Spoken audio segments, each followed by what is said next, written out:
Got some bad news for everybody. It happened to me. Finally happened to me.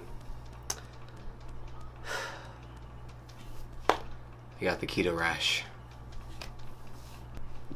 What is up, everybody, and welcome back to another video. That's how you start an intro like that.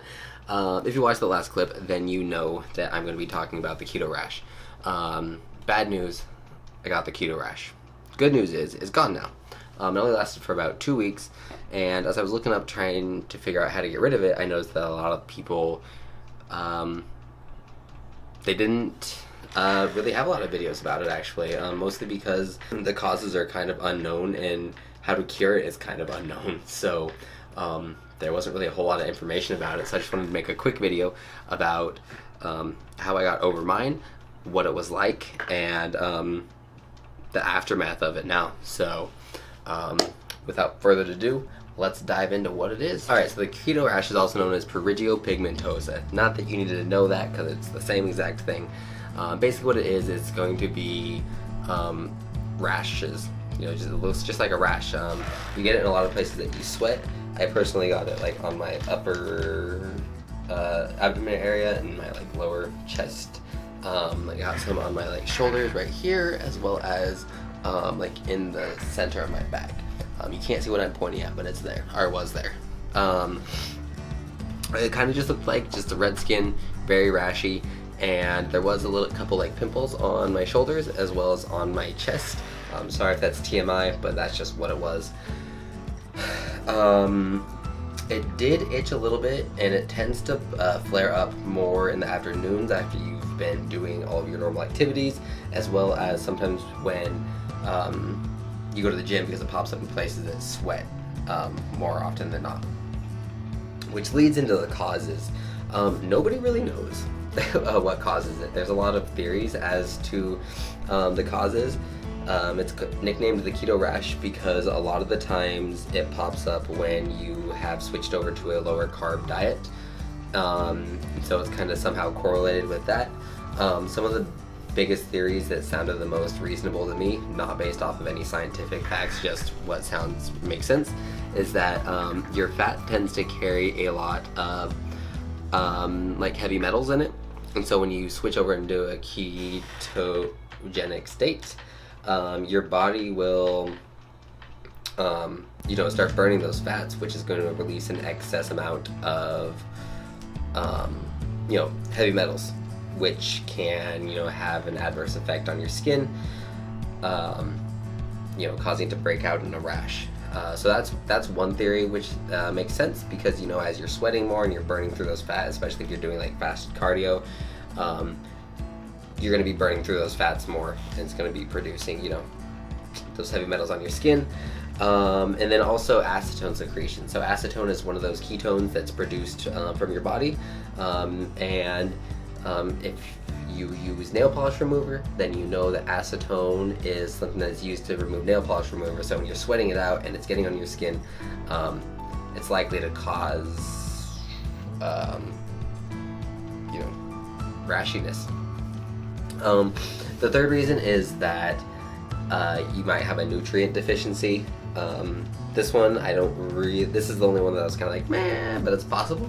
So I take vitamins, and all the vitamins that it suggested that could be deficient, I feel like I take enough of them. So, but I don't know. And if you're curious, those vitamins I wrote it down: B12, vitamin A, vitamin C, and magnesium.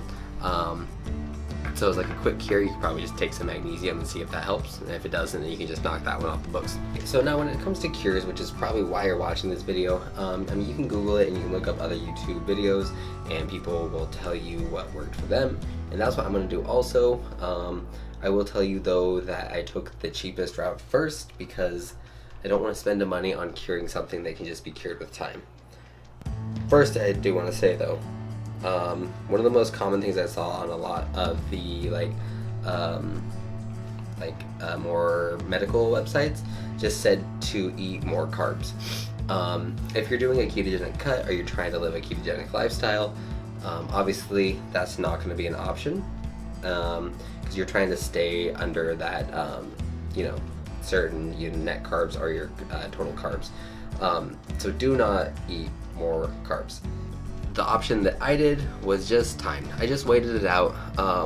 The rash really wasn't that bad. It did itch like a little bit, especially on my back. However, it just, just didn't scratch it. I would, patted a little bit, but I kind of just left it alone and made sure that, that was just staying clean after working out and everything. And a lot of people online said that it cleared from like 3 days to a couple weeks. One lady I think said she had it for like 2 months, but mine went away in like about like 2 weeks. It really started clearing up in like a week and a half, and it was completely gone by the 2nd week mark.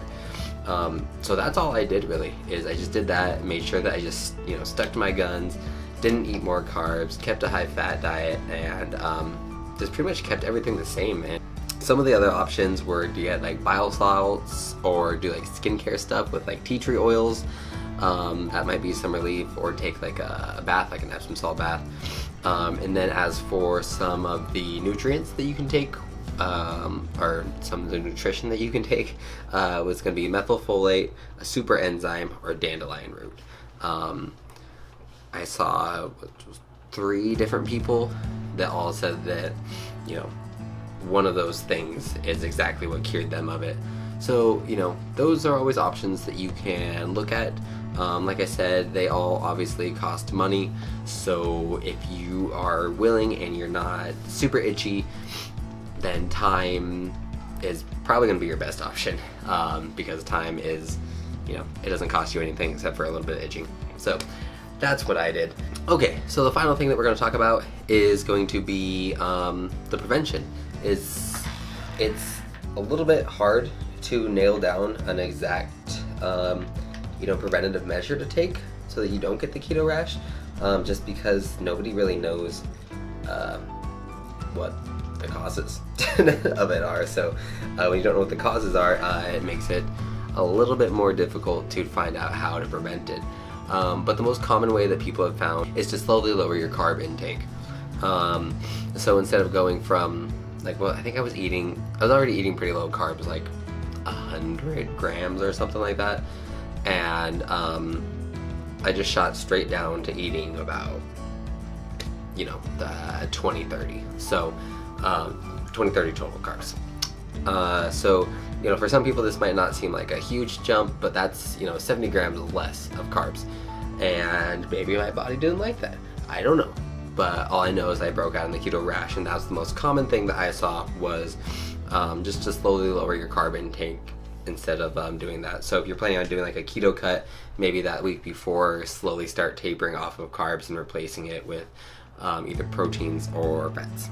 So I guess pretty much just wrapping it up, I didn't really do a whole lot. I kept my diet the same, kept everything just the same as it was, and just hoped for the best, and the best happened. The keto rash went away.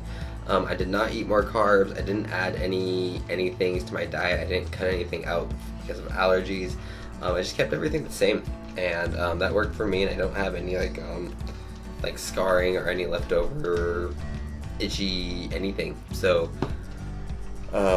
yeah, my best advice is just time. That's what worked for me, and that's what you should try doing first, unless of course a medical professional tells you something differently, because that I am not. Anyways though, if you found this video helpful, or you liked hearing me talk about my skin, please go ahead and give the video a like, hit the subscribe button, follow me on Instagram at dayman42. Yeah, so I think that's pretty much it. Until next time, let's stay fit.